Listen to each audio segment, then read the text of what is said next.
Fala, meu povo da Distrito K9, sejam todos muito bem-vindos a mais um podcast.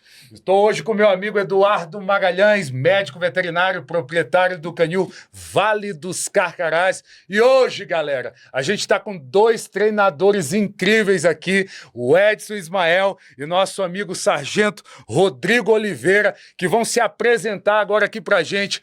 Seja bem-vindo, Ismael, seja bem-vindo, Rodrigo. Fala um pouco de vocês aqui pra gente. Muito boa tarde a todos. É uma satisfação estar aqui, né, participando desse podcast. É uma referência a Distrito K9, né, para adestradores não só aqui do Distrito Federal, mas do Brasil inteiro.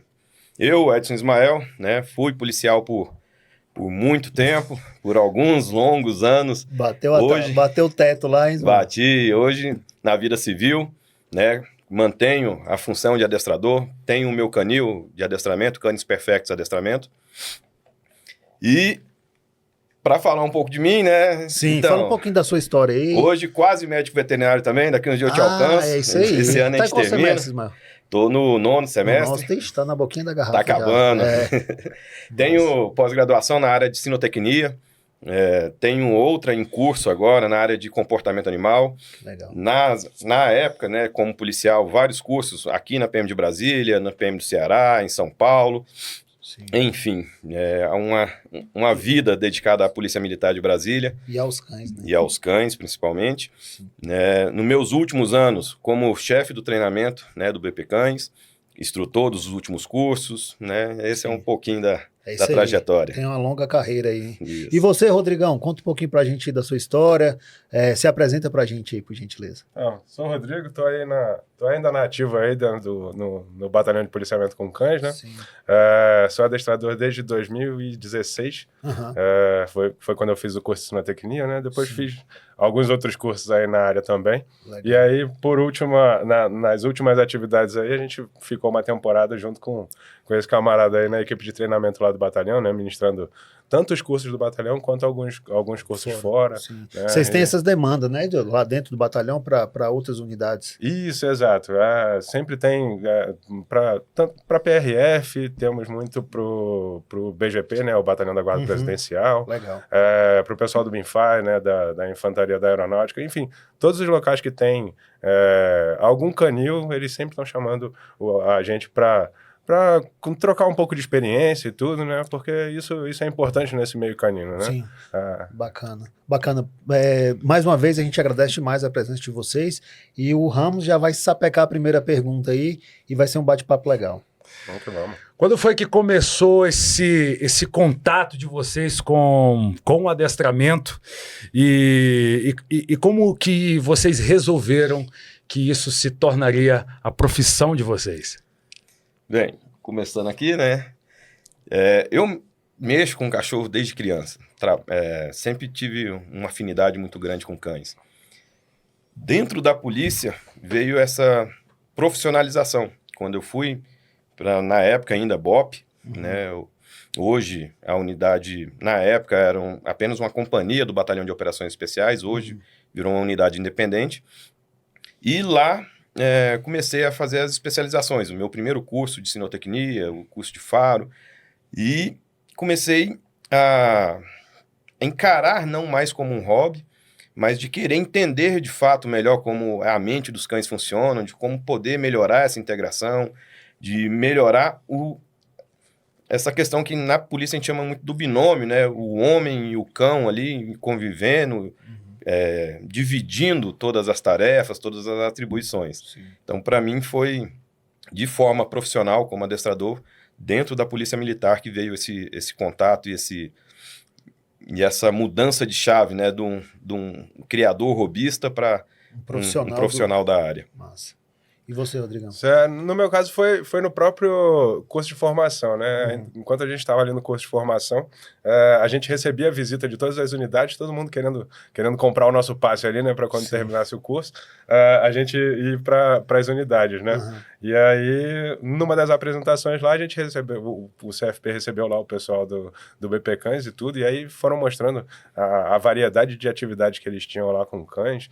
E, nossa, aquilo ali, fiquei maravilhado com aquela... que eu quero ficar. fiquei maravilhado com aquela situação, gostei demais da apresentação deles ali, né?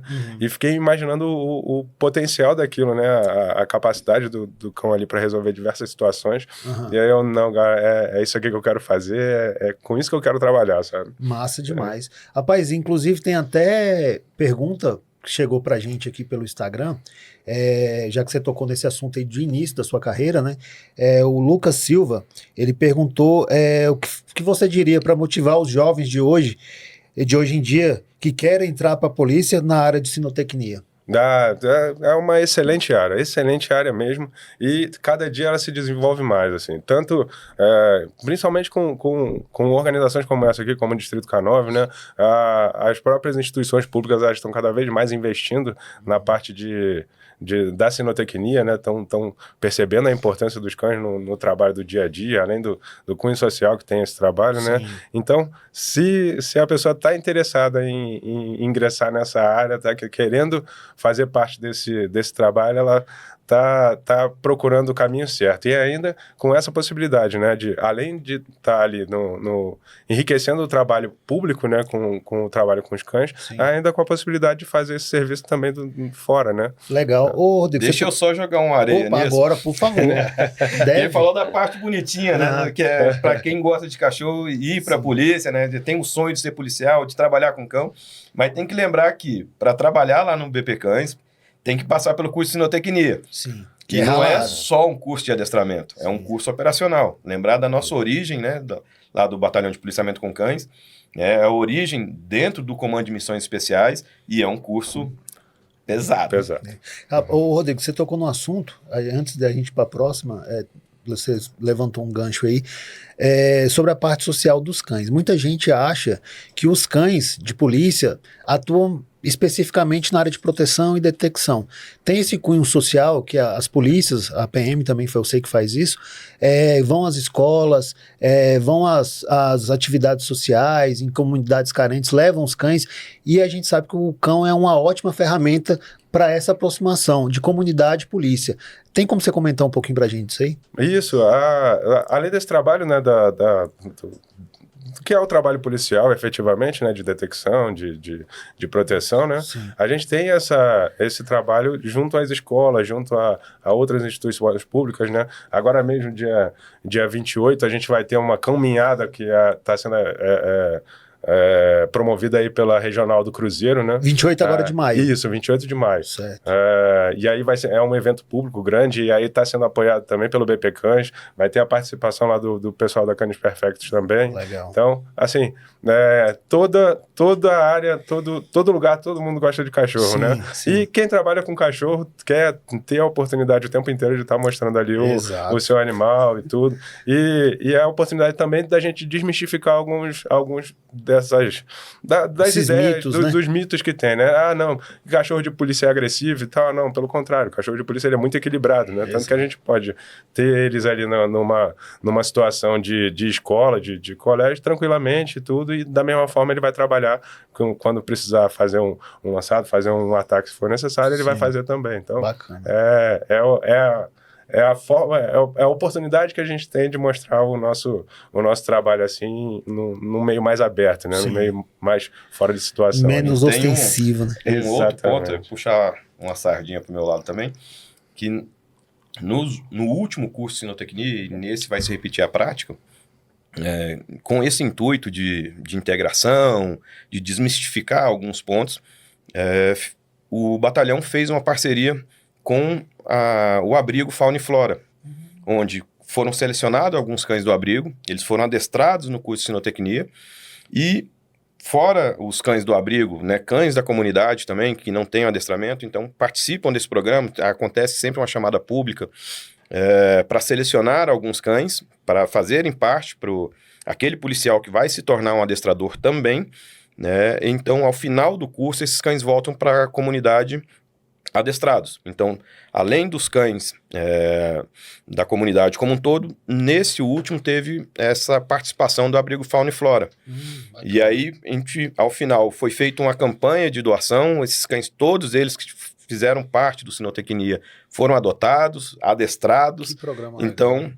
Foi mais uma inovação, né, do último comando do Batalhão de Policiamento com Cães, e teve esse cunho social bem legal, bem diferente. E também, uma coisa que mudou de alguns anos para trás para essa última edição que teve, foi a participação de cães sem raça definida.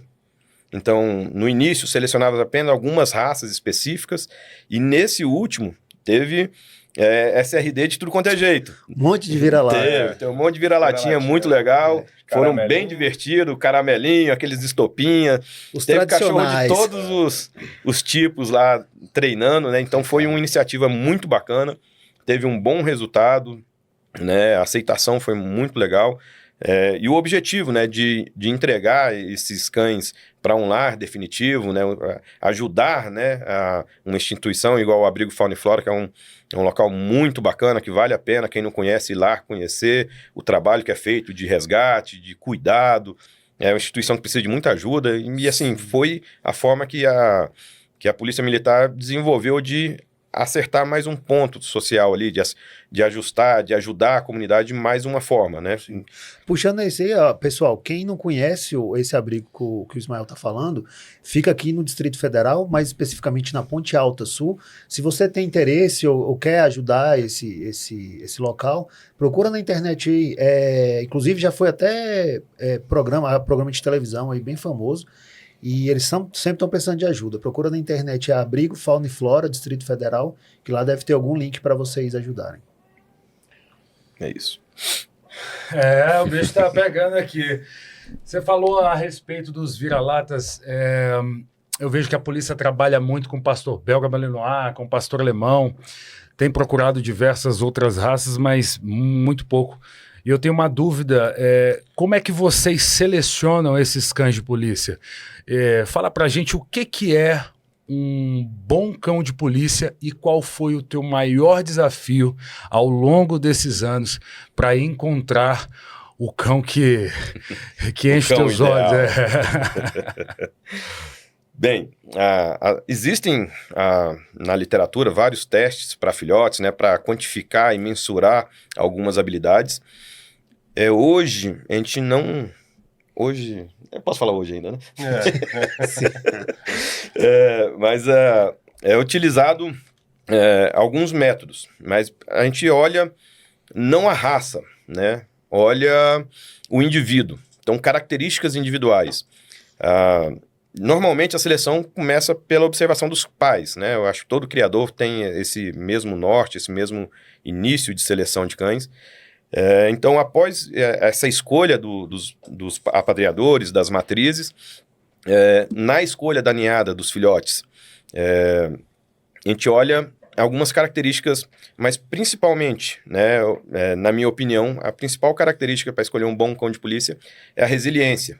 Ele conseguir transpor algum obstáculo, ele não ser um cão que busca a fuga com mais facilidade, que busca superar alguma dificuldade. Então, a gente coloca ali na seleção com os filhotes, nos primeiros dias, algumas situações leves, né, que a gente está falando de filhotinho, para observar como ele se comporta. Afasta ele de ninhada, oferece algum desafio para ele transpor algum obstáculo, observa se ele tem o que a gente chama de drive, de impulso, né, de essa característica genética voltada a jogo, se gosta de interagir com humanos, se eles interagem só entre os próprios filhotes, se ele tem uma característica de curiosidade no meio ambiente, se ele vai explorar.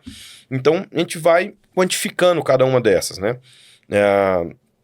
E aí, a partir desse momento, a gente começa já a direcionar treinamento. Existem outras formas também, que são feitas, algumas estimulações mais precoces, né, com os filhotes recém-nascidos, mas é um trabalho um pouco mais técnico, mais artesanal. Chato, mais artesanal, né? Então a gente coloca de sensibilização de temperatura diferente, de mudança de planos, enfim. Você entra um pouco na tal da neuroplasticidade, né? Aproveitando aquele... Sim, a neuroplasticidade é um fator que deve ser observado o tempo inteiro, não só nessa seleção inicial, mas principalmente na primeira fase de infância de todo cão.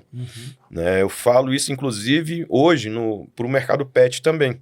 É que a gente vê, e você vai falar com mais propriedade, a preocupação da maioria dos veterinários com a saúde e a proteção virológica das infecções graves, que merecem, de fato, ter uma atenção e um cuidado. Só que é deixado de lado a saúde mental. E essa primeira fase, que está nessa janela imunológica aberta, é onde o cão ele tem que ter algumas vivências. A literatura trata isso como primeira janela de socialização. Em algumas das literaturas trata isso como uma janela única, que depois que ela se fecha ali após em torno de 111 a 120 e poucos dias, ela não teria que fazer um remendo, né? A gente não teria essa abertura. E nessa fase tem que se apresentar situações onde o cão ele tenha que ter algum desconforto, né? Tem que ter algum nível de estresse. Dentro da literatura é tratado o estresse com duas nomenclaturas, né? Um eustresse ou distresse. É importante apresentar isso com esse eustresse, que seria um estresse do bem, um estresse através de estímulos ambientais que o cão consegue superar. E essa superação de estímulos diversos, estressores, em níveis adequados àquele desenvolvimento físico e psicológico do animal, ajuda ele a melhorar o processo cognitivo para a vida. Né? Quando a gente submete o cão a essas provas, esses pequenos treinamentos, a gente prepara o sistema nervoso do cão para uma vida, vamos botar assim, psicologicamente mais segura. Entendi. Legal. Aproveita, você quer completar, Rodrigo? Não, só para complementar, uma outra característica que a gente tem buscado bastante agora também, e isso também foi uma inovação que veio aí com a nossa equipe lá, né, no Batalhão de Cães, é a questão do impulso alimentar, né, que a gente também está... Famoso food drive. Exatamente. A ideia é que a gente percebe que os cães, quando tem esse impulso alimentar mais aflorado, né, a tendência é que eles tenham uma resposta melhor também ao treinamento, né, a treinamentos de indução. Então, tudo isso favorece o treinamento e a gente tem observado bastante isso. A gente conseguiu fazer essa transição aí, a gente antes usava o que eles chamavam de método clássico, né, de adestramento, né, baseado mais ali na punição positiva, né? E agora a gente trabalha mais nesse sistema de reforços, né? Porque a gente percebeu que a qualidade do treinamento dessa forma ela é muito melhor, né? A gente tem exercícios com muito mais qualidade e de forma mais rápida, né? Sim. E só lembrando para o pessoal aí que está acompanhando a gente, que tem adestrador, tem criador, tem gente que só tem cachorro pet, curioso. Lembrando que esse termo que o Rodrigo usou, punição positiva, gente, não é bater no cachorro positivamente não, tá? Isso às vezes não tão somente é retirar alguma coisa que o cachorro quer naquele momento, já é uma punição. Ismael, tu estava falando a respeito da resiliência, que resiliência é a capacidade que o indivíduo tem de voltar à forma original depois de ter passado por uma situação de estresse. Né? Sim. Você acredita que a função ela tem sido esquecida nos cruzamentos hoje por parte dos criadores aqui no Brasil? Sim, tem sido negligenciada de uma forma muito clara isso, né? Tem se apegado muito à forma, só a características estéticas, essa fisiologia mais comercial. E isso, de fato, é um fator que atrapalha o desenvolvimento, principalmente dos cães de raça, né? A uma seleção que inicialmente era feita por função, né? E hoje a gente tem esse caráter comercial, estético muito mais presente. E aí a gente tem, inclusive, algumas raças, né, com algumas predisposições a doenças, a malformações, em prol de uma estética mais comercial. Então, por exemplo, a polícia, você estava falando da apresentação do filhote, de trabalhar. A polícia hoje, ela trabalha na seleção desses filhotes ou existe uma procura por cães já com uma certa idade que já descartem essas probabilidades de errar a respeito de custos de um filhote até a fase adulta e descobrir que aquele cachorro ele não vai servir para o trabalho profissional. Eu queria que tu comentasse a respeito disso. Até que idade eu posso descartar um cão que eu estou preparando ele para o trabalho? É mais fácil comprar ele já mais velho por conta de exames radiográficos, por exemplo. Comenta um pouco para a gente a respeito disso. Como é que a polícia trabalha hoje na seleção desses cães comercialmente? Como é que é isso para a polícia? Então, primeiro ponto, né? A gente não tem um consenso sobre esse ponto de descarte. Então, tem várias pessoas que têm uma vertente de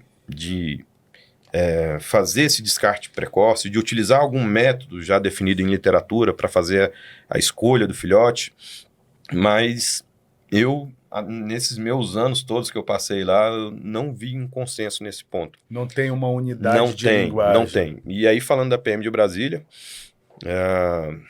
até enquanto eu estava lá,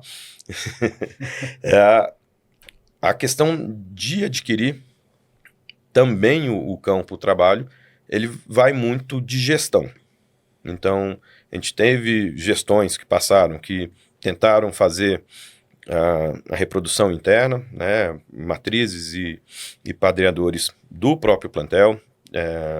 Eu vi passar por compra de animais já mais velhos, quase adultos, já com início de trabalho. E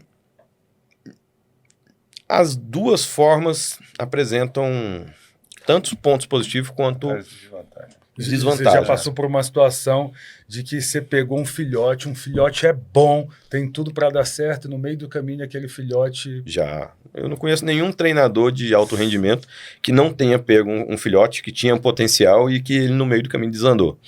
Então, assim... Quase que regra. Porque a gente faz aquilo que tem de estar, né? A gente seleciona pai, mãe, olha a linhagem de sangue, olha a característica do filhote, mas é um indivíduo, né? Pode acontecer algum processo no manejo, acontecer algum trauma que não foi nem responsabilidade do treinador, que pode tornar esse indivíduo inapto ao serviço. Como é que eu sei que meu cachorro é bom? Esse cachorro é de Ismael, meu cachorro é bom. Ismael disse que ele é bom, ele vai chegar aqui, eu vou testar esse cachorro é bom. Como é que eu sei que o meu cachorro é bom para o trabalho, por exemplo, de guarda? Eu quero ter um cão de guarda. A seleção de guarda tem potencial muito similar à seleção de um cão policial. É. Então você vai olhar principalmente se o cão não é um cão medroso. O cão medroso, ele bloqueia aprendizado. Um cão que está com impulso de luta e fuga mais direcionado para a fuga, ele não vai estar aberto ao aprendizado. O medo, principalmente na hora que a gente fala ele de uma forma mais grave, principalmente quando se torna uma fobia, ele impede o aprendizado.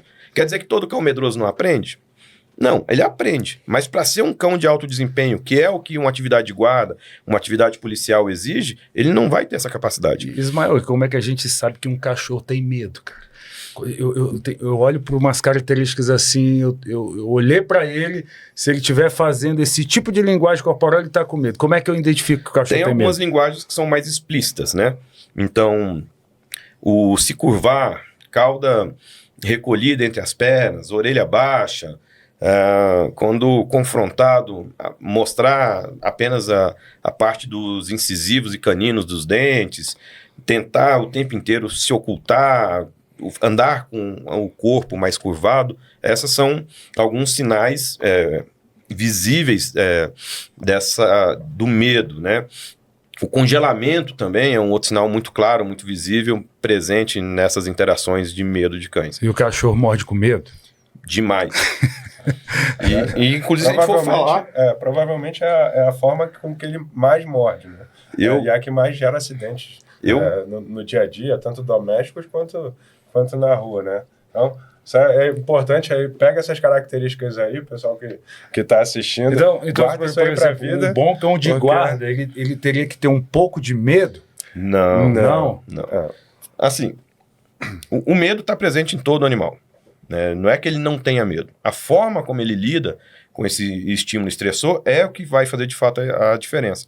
O problema do cão com medo, que muitas vezes ele ataca, e quem não entende de comportamento, quem não consegue fazer essa leitura de uma forma adequada, pode confundir a leitura. Tem, por exemplo, tem alguns cães que a cauda, em vez de estar entre as pernas, ela fica lateralizada. E ele tem um certo movimento de cauda, um certo abano. A pessoa pode entender aquilo como sendo um sinal de alegria do cão, a pessoa que não tem uma experiência um pouco mais apurada com relação à leitura corporal. Se aproxima do cão e aí o cão medroso ele não dá os sinais clássicos de agressividade para afastar a pessoa que está se aproximando demais dela. Você vê um cão que tem confiança, um cão de guarda, ele vai falar para a pessoa. Então vou aqui fazer como se fosse um paralelo humano. Você está chegando perto, falar, não vem não. Você chega mais perto e fala, se você vir, eu vou te dar uma porrada. E aí, se não chegou, eu te ataco. Eu te avisei para você não vir, eu te mostrei que eu estava incomodado, que isso ia gerar uma agressão. O cão medroso, ele não fala isso. Ele se curva, ele se esconde, e aí quando ele acha que não tem outra escapatória, ele agride.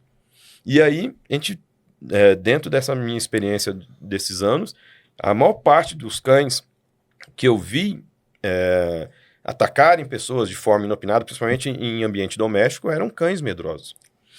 Ô, Rodrigo, vamos lá. Falando um pouco agora de PP Cães, quais são as raças mais utilizadas lá, hoje em dia? E só 2 perguntas em uma. E na sua opinião, como profissional da área de zootecnia, por que raças como Doberman, Rottweiler estão cada vez mais em desuso no trabalho policial? Certo. Hoje em dia, a raça que é predominante lá no batalhão é o pastor belga de Malinois, né? Esse é o carro-chefe.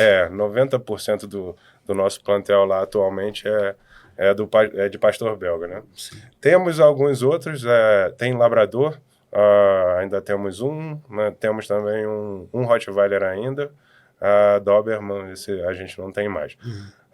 E aí, o porquê dessas raças estarem saindo um pouco Você não falou do PA. Da situação. Oi? Tem PA ativo. Tem pastor alemão olha, também. daqui a pouco a gente vai levantar essa bola aí.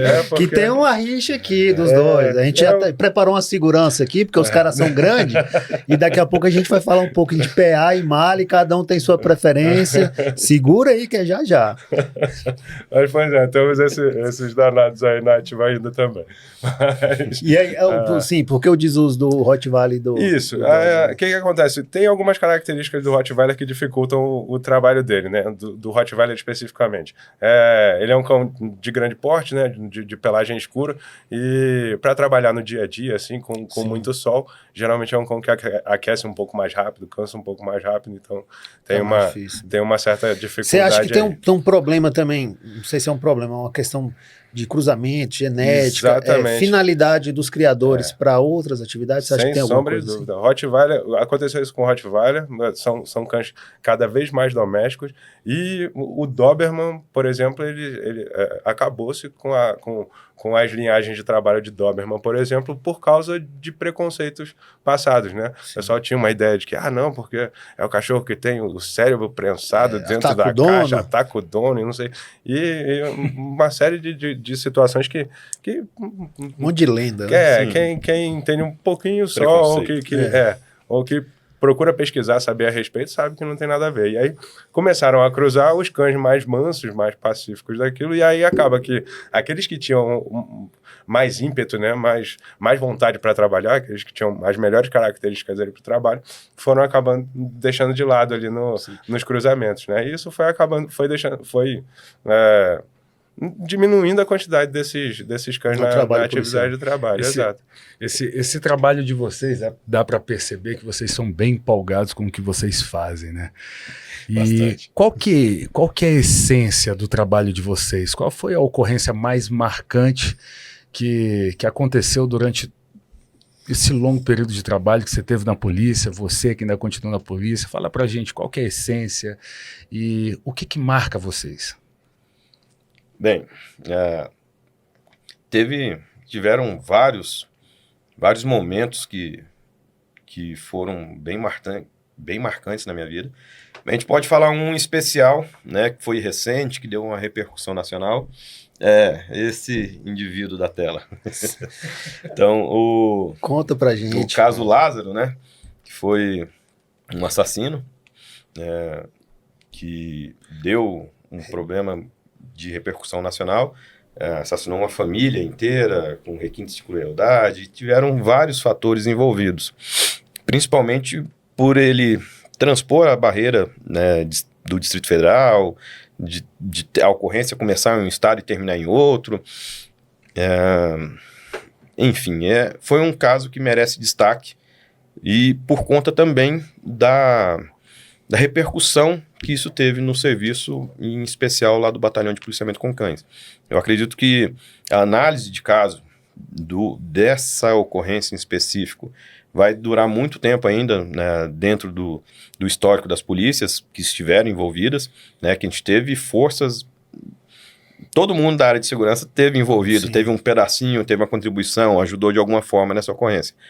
Mas, para mim, foi uma das ocorrências que merece uma atenção especial, um quê diferenciado. Sim. É um assunto que dá muito pano para manga, a gente vai conversar um pouco sobre isso.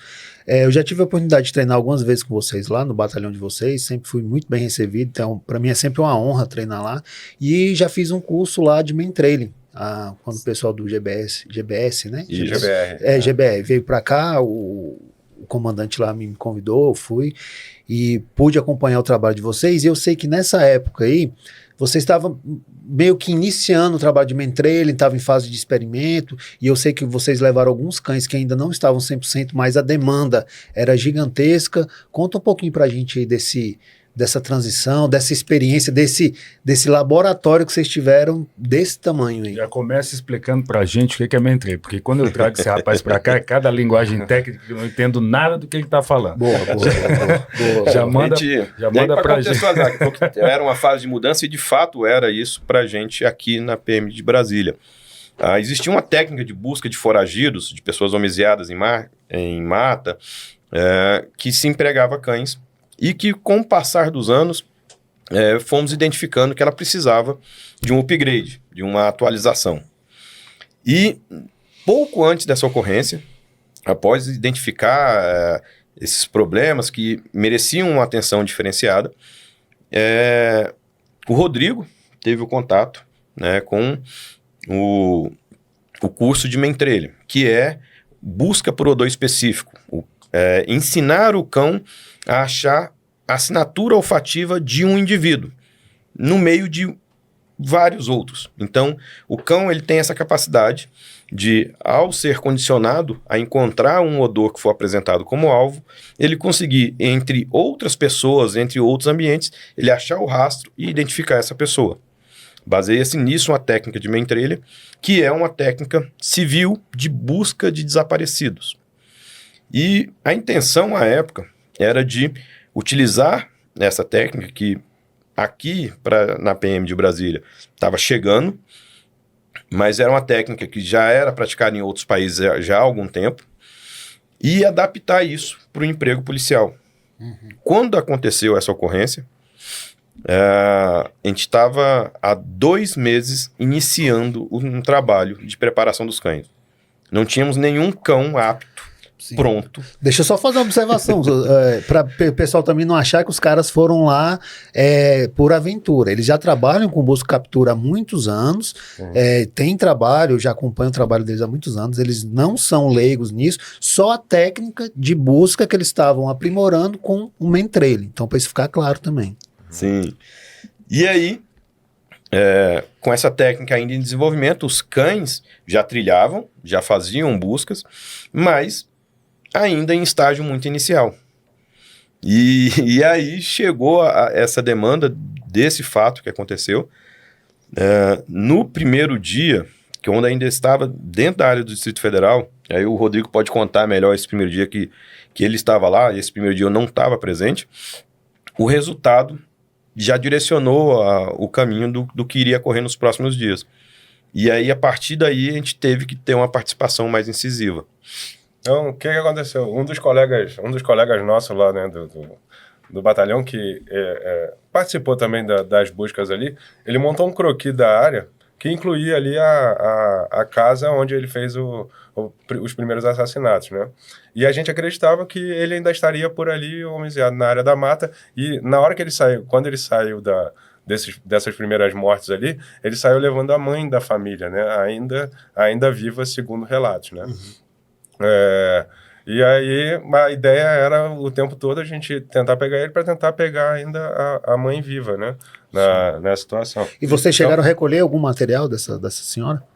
Isso, nós pegamos o material dela, mas a gente nós conseguimos com a Polícia Civil daqui do DF o material dele, de uma outra apreensão de um outro caso antigo, né? Então tinha lá algumas peças de roupa dele antigas, e aí nós conseguimos coletar a roupa deles ali, né? Qual que foi a maior dificuldade que vocês tiveram nessa operação? Mais adiante, a grande dificuldade foi a questão de organização mesmo, né? Exatamente pelo que o Ismael estava comentando. Parece que ele pegou um curso da água, como é que é isso? Ah, sim, tem essa situação. Como é que os cães trabalham numa situação como essa? Né? Era até a parte até do comentário que a gente ia fazer. Qual é a ideia da técnica de main trailing, né, da busca por odor específico aí, né? O cão, ele identifica... É aquela coisa que a gente vê ali na televisão, né, de alguém apresentar uma pecinha de roupa ali pro cachorro, né, apresentar um boné, uma blusa e tudo, e aí o cachorro sentia aquele cheirinho ali e ia atrás da pessoa que é dona daquela pecinha de roupa ali, né? Então, o main trailing, a busca por odor específica, é exatamente isso. A gente ensinar o cachorro a fazer isso. Nos filmes, todo mundo já viu, isso é algo muito antigo, né? Por incrível que pareça, aqui no Brasil, a gente ainda não fazia isso, né? E foi exatamente essa técnica que a gente foi buscar. Agora, depois que isso tudo aconteceu, mudou algum esquema de treinamento dentro da polícia, diante das dificuldades que vocês enfrentaram? O treinamento, os cães de vocês já estavam preparados para esse tipo de busca? Não, mudou bastante coisa. Na verdade, como ele falou, o Ismael falou que a primeira coisa que mudou foi tirar os pastor belga Malinois e botar só alemão. E tinha pastor alemão treinando também. Aí que a gente não ia encontrar o Lázaro nunca, né? Não, brincadeira. Mas isso é uma coisa interessante também, né? Porque tinha mais pastor alemão, pastor. Não. Porque a técnica do main training, do jeito que ela é ministrada pelo GBR, né, ela privilegia os Bloodhounds, né, que são cães específicos de caça e tudo, que são os usados lá na Virgínia, né, e uma das adaptações que a gente vem fazendo aqui é exatamente essa, de usar outras raças para fazer esse trabalho de trilha, né. Uau. Hoje no batalhão tem 2 cães que são certificados. Fiona e... a Fiona e o Sherlock. Esses 2 são Bloodhounds, né? Sim. E fora eles, a gente tem uma outra cadela que é certificada nível 2 pelo próprio GBR, que é uma Malinois, né? Eu tava lá nessa prova. Cadelinha feroz. E depois disso veio o pessoal lá de Santa Catarina também, o Catone, o Fleitux, né, vieram ministrar mais um curso, porque eles já pegaram essa técnica e já tem algum desenvolvimento, algum trabalho em cima desse coisa, já fizeram alguma adaptação ali pro trabalho policial, né, anteciparam um trabalho que a gente já estava fazendo. Sim, acho que dentro insistindo um pouco nessa pergunta que o Ramos fez, qual foi o divisor de águas para vocês em termos de treinamento, no caso Lázaro? Eu acredito que vocês, durante essa operação, vocês perceberam assim, a gente tem que mudar certas coisas, a gente tem que melhorar isso, a gente tem que retirar isso do nosso treinamento? Teve esse lance? Teve muita coisa. Para começar, fardamento. Se a gente, eu trouxe depois algumas fotos, a gente pode até adicionar aí no coisa para mostrar. Mas a gente usava na época uma farda de camuflado urbano azul, né? Meio cinza azulado, né? E aí nas fotos que a gente fazia, né, ao longo das buscas lá, a gente brilhava no meio da mata. Imagina, numa situação de atirador ativo, como era aquela situação do Lázaro, a gente virava alvo fácil ali naquela situação, né? Tem alguma diferença, por exemplo. Lázaro era um bandido. A população inteira queria esse cara mesmo de trás das grades, né, sofrendo. Esse cachorro de vocês, se pegasse Lázaro, como é que seria Qual era o procedimento? Encontrei Lázaro. Ele ia matar o Lázaro? Se fosse pastor alemão, acho que ele ia morrer. Não, aí... Tinha mais chance. Dificilmente. Eu ia chegar em câmera lenta, não ia dar tempo do cachorro. Eu tenho uma dúvida, porque, por exemplo, pelo que eu entendi, o Mentrail é uma busca, né, por alguém específico. Por um odor específico, alguém se perdeu, né?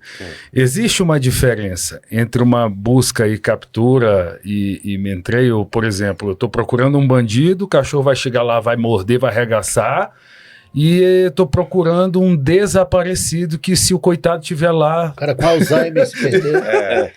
Existem várias diferenças. Primeiro que a pessoa desaparecida quer que encontre.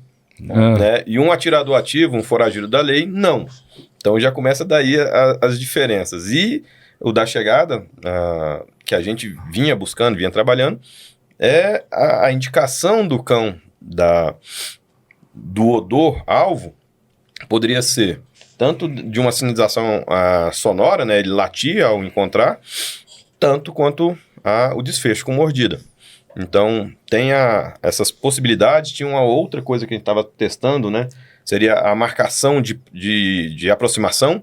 Então, na hora que ele chegasse próximo do odor-alvo, ele mudaria o comportamento, daria uma sinalização, como, por exemplo, deitar um pouco antes, para que a patrulha mudasse a conduta na chegada.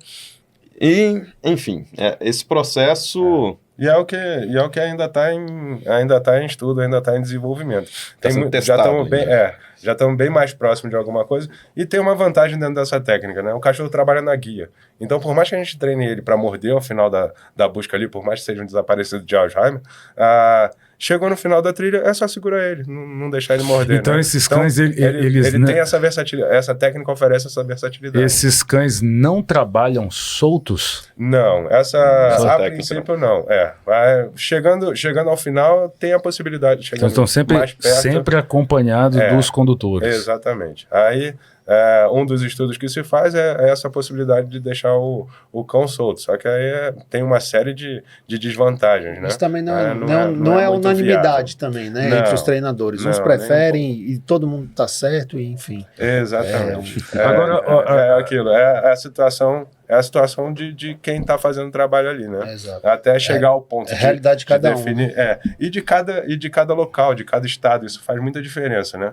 A técnica que a gente usava era uma técnica de Minas. Fazia muito sentido para Minas Gerais, que tem grandes áreas de mata ainda, né? Uhum. Aqui no DF, o perímetro urbano ele aumentou muito, então as áreas de mata ficaram cada vez mais restritas. Então, a forma como se usava de rastreio, de lançar o cachorro e deixar ele morder a primeira pessoa que aparecesse, já não procede mais, né? Hoje em dia não tem mais área totalmente desabitada a ponto da gente poder lançar um cachorro. Qual o ambiente mais hostil para vocês para fazer esse tipo de trabalho? Que o cão realmente tem que treinar mais do que qualquer outro tipo de cachorro, porque ali é difícil e tem muito cão que já errou. Ou todo cão vai bem nessa situação? Qual que é o ambiente que é... Busca urbana. Dentro dessa técnica de Mentrail é uma busca urbana, realmente. Recente, uns colegas estavam fazendo uma busca dentro de um prédio. E aí foram parar na parte de cima do prédio, né, para tentar identificar um indivíduo que estava entrando pelas janelas do prédio, e eles achavam que ele ainda estava lá dentro escondido, né? Mas ele entrava, tipo um Homem-Aranha, né? Ele entra pela janela e tudo então, faz o roubo, faz o furto e sai, né? Como é que tá essas unidades de polícia aqui? Ismael estava falando que não existe uma unidade de linguagem, principalmente na seleção dos cães. Como é que vocês enxergam esse panorama da unidade de polícias hoje, dentro do Distrito Federal? Todo mundo trabalha com cachorro ou como é que funciona? Já tem várias forças de segurança trabalhando, não só, né? A gente tem também unidades de vigilância, também fazendo emprego de cães, principalmente para detecção, né? Um exemplo. O Ministério de Agricultura e Defesa, né, que usa os cães para identificar sementes, animais, enfim. Sim. Tem outras funcionalidades. A Receita Federal também com aplicabilidade, inclusive para detecção de cigarro, uma droga lícita, mas que eles estavam eu conversando com um dos responsáveis por área de cães na Receita Federal, falando dessa demanda, né, de um cão que identificasse o tabaco mesmo, né, por conta de enfim, Contrabando. de contrabando como um todo. Agora, falar de unidade, né, de definição de conceitos, eu não sei nem se o debate vale. Né? A grande questão é da funcionalidade. E cada um tem sua realidade. Está também, funcionando? Né? O cão executa? Na minha visão pessoal, isso não é um problema. Exato. Tá? Você tem que ter algum método, claro, que principalmente quando a gente fala de coisa pública, de quantificar resultados, mas ficar preso a métodos foi uma das brigas nossa dentro, inclusive, de instituição. Porque nem todo indivíduo, nem todo cão vai se adequar a um método A, B ou C. Você vai ter que adaptar aquele indivíduo. Você tem que olhar para o ser, para aquele cachorro específico. Aquele fulaninho, o Zezinho ali, o cachorrinho, ele precisa de uma técnica que se adeque à forma dele fazer. Uma das coisas que eu defendia, quando da Ativa, é a padronização de resultados. Então, quando a gente padroniza resultados, a gente dá liberdade para o treinador de encontrar a melhor forma. E aí, a gente pode, inclusive, cobrar tempo de execução. Então, não é usar técnica A ou B, mas, de fato, treinar, dar funcionalidade e colocar em prática, né? Agora, quanto tempo que dura para treinar aí um cão desse? Olha, quando eu comecei a treinar cão de faro, falavam em o cão com 2 anos tá apto para ir para o serviço operacional. Quando o meu último cão de detecção de narcótico, que foi o Colt, o melhor cão de todos. Ele era pastor Malinois? Malinois, Não, claro. era Malinois. Ele era um mestiço, ele tinha sangue alemão e Malinois. Ele andava nos Dupla dois nacionalidade. mundos. Ele, com 10 meses, eu fiz a minha primeira apreensão real com ele, minha primeira ocorrência registrada com ele, já em operação real. Depois disso, o André, com a cadela Safira, fez com 7 meses. E por último, o último recorde é o cão, o Cerberus, do Sargento Barros. Com 6 meses, ele deu o primeiro positivo real na rua. Entendi. Mas, assim, isso a gente está falando de detecção. Uma Então, atividade por exemplo, um cão de guarda, um cão de cachorro fez proteção. uma apreensão com 6 meses, ele começou a treinar com que idade? 30 dias. Tá vendo? É desse E, ó, jeito. tem veterinário que diz que com 30 dias não pode, não. Você tem que ficar dentro de casa, não pode sair, não pode fazer nada. Depende do objetivo de cada cachorro, né? Sim, De exato. cada família, Mas cada deixa eu te fazer uma instituição pergunta. Mas aquela que eu coisa que eu falei da resiliência, da neuroplasticidade, tudo isso está envolvido nesse processo. Eu não estou falando que eu, com 30 dias, comecei a colocar droga para associá-lo. Mas sim, começou-se o trabalho. Esses cachorros São trabalhos direcionados à fase de vida, na desenvolvimento psicológico e físico. E o pessoal fala muito que esses cachorros são viciados em droga. Eles são viciados mesmo? O difícil é só, como eles não têm polegar opositor, é ensinar eles a enrolar o baseado ali, né? Fala um pouquinho pra gente, vocês dois, como é que é feita essa associação aí, para pessoal em casa que não tem conhecimento, leigo no assunto, entender um pouco como é que funciona. A primeira coisa, né? Por exemplo, se a gente viciasse um cão em cocaína, cocaína é extremamente tóxica, ele morreria de imediato, não daria tempo dele curtir a lombra dele. Então, o processo, né, de trabalho para ensinar um cão a encontrar qualquer coisa que seja, um humano, uma droga, uma arma, um explosivo, uma semente, um animal, é condicionamento operante.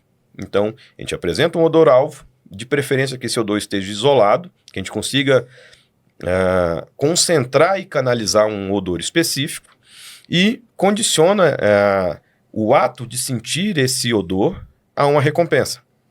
A recompensa, independente de qual recompensas a gente ofereça, alimentar, lúdica, ambiental, enfim, é condicionar algo. Então, a hora que ele sentir aquele cheiro, aqui, falando numa linguagem mais tranquila, né? Sim. Quando ele sentir um cheiro de determinada coisa, ele vai receber a comida, ou ele vai receber o brinquedo, ou ele vai receber o carinho. Então, o ato de ensinar um cão de detecção, para qualquer finalidade, é isso. Sentir o cheiro, recompensa.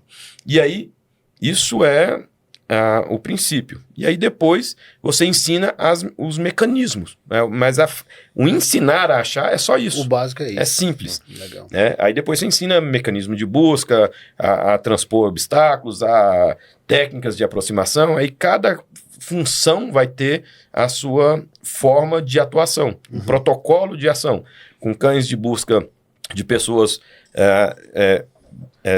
buscando indivíduos, de narcótico com armas, tendo o operador do lado ali auxiliando, de explosivo, tendo que andar num ambiente sem oferecer nenhum tipo de distúrbio, com o mínimo de alteração ambiental possível. Então, cada protocolo de ação de busca vai depender da finalidade, mas o processo de associação é muito simples. Ismael, deixa eu te perguntar uma coisa bem indiscreta, né? Vamos ver se você consegue responder.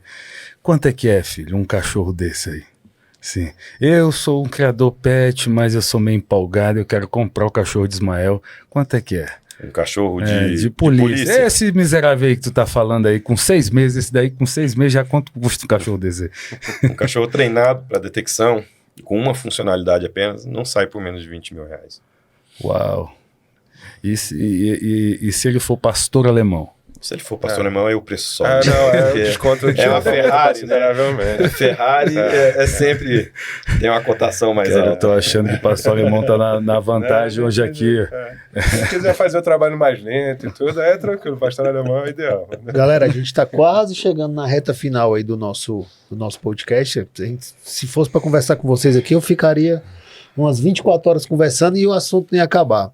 Mas já encaminhando para o nosso fim, na visão de vocês dois super experientes aí na área de sinotecnia, o que vocês acham que mudou desde quando vocês começaram até hoje? O que foi que evoluiu, em termos principalmente de pensamento, no caso de comando ou de chefia nas instituições que trabalham com cães, instituições de segurança?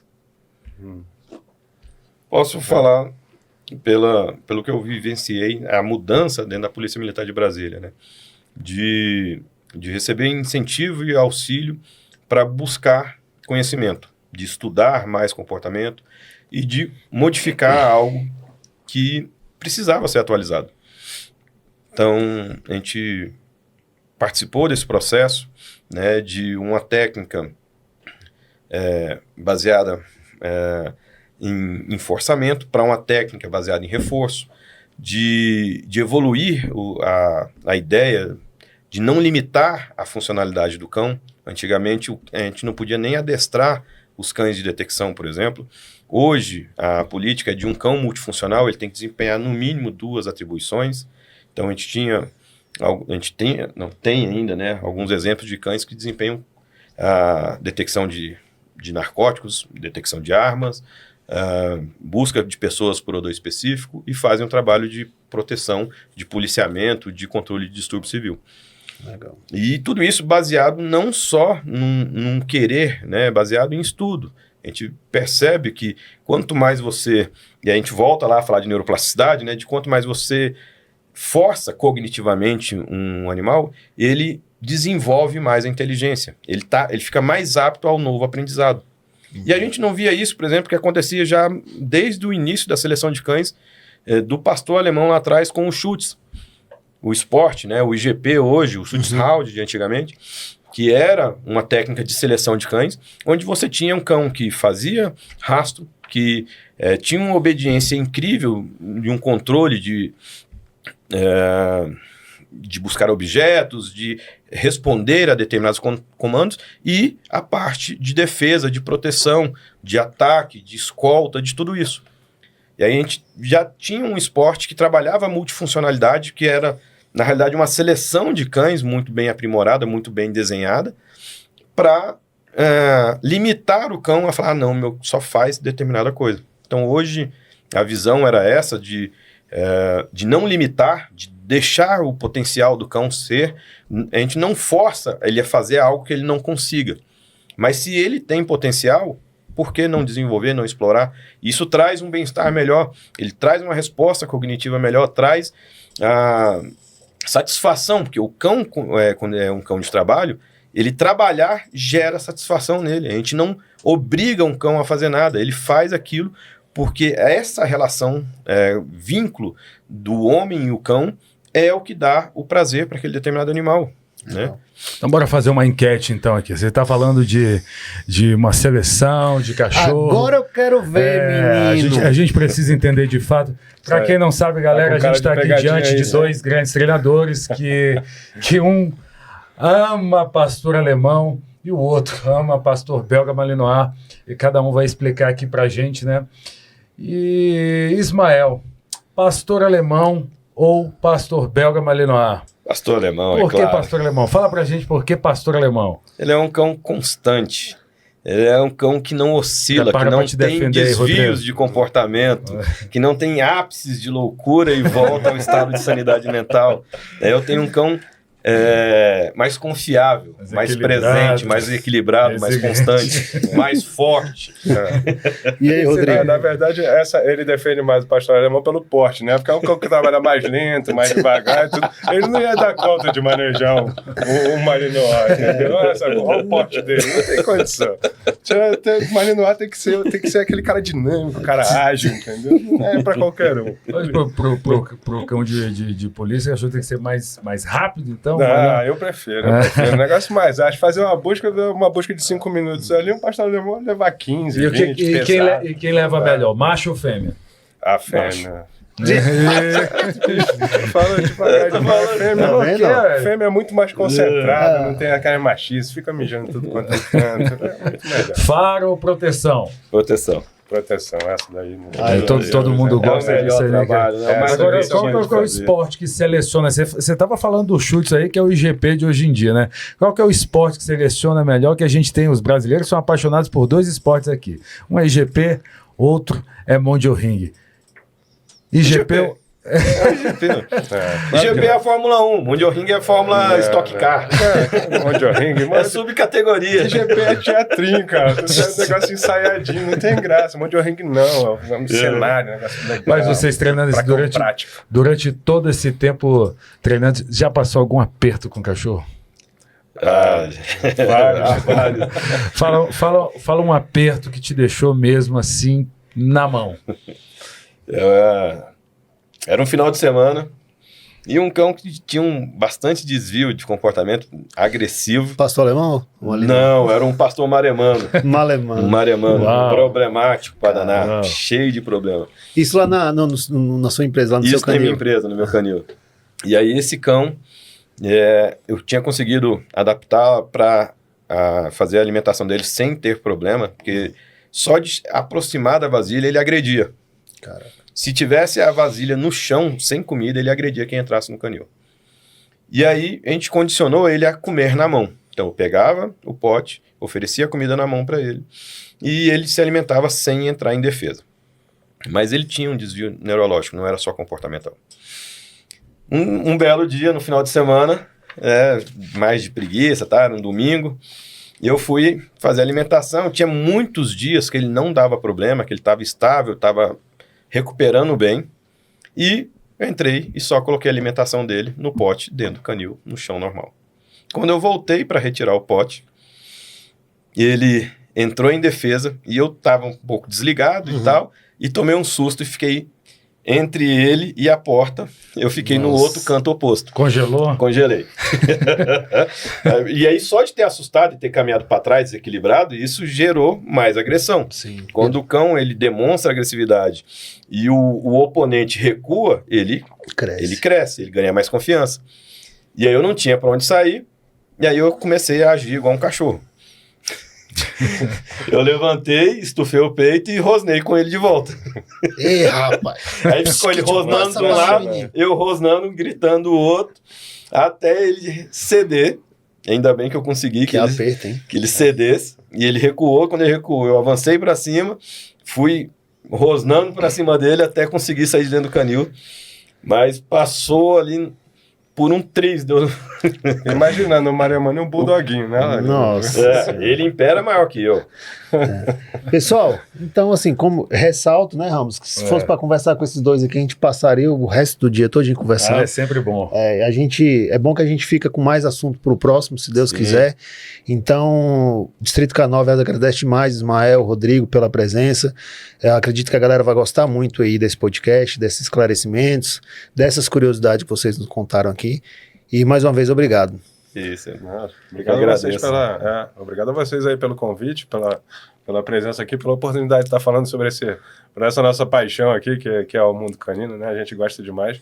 E parabenizar o trabalho da Distrito K9. Realmente, abrir esse tipo de espaço aqui é algo muito, muito salutar, assim, para a classe como um todo, né? Ainda mais nesse momento que a gente vem enfrentando algumas dificuldades aí em termos de legislação com relação a adestramento e tudo. Sim. Tudo isso... cada espaço, cada oportunidade que a gente tem para esclarecer qualquer dúvida a respeito desse assunto, tirar as pessoas de alguns preconceitos, né? É sempre bom, não só para a gente, né? Sim, mas para a sociedade como um todo, né? Que, quando virem a gente trabalhando com cachorro, eles não acharem que o cachorro está sofrendo, pelo contrário. Os cães de trabalho são provavelmente os cães mais felizes que existem, né? Porque estão sempre em atividade, estão sempre produzindo, estão sempre trabalhando. Show. Legal. Galera, é isso, a gente vai ficar por aqui. Para quem gostou do nosso podcast hoje com o Ismael e com o Rodrigo, compartilha, passa aí pro pessoal. Você que é criador, adestrador, médico veterinário, simplesmente gosta de cão, é um conteúdo que precisa ser passado para frente, a gente conta com vocês, tá bom? Muito obrigado para quem ficou até aqui e até o próximo podcast da Distrito K9. Valeu! Cães.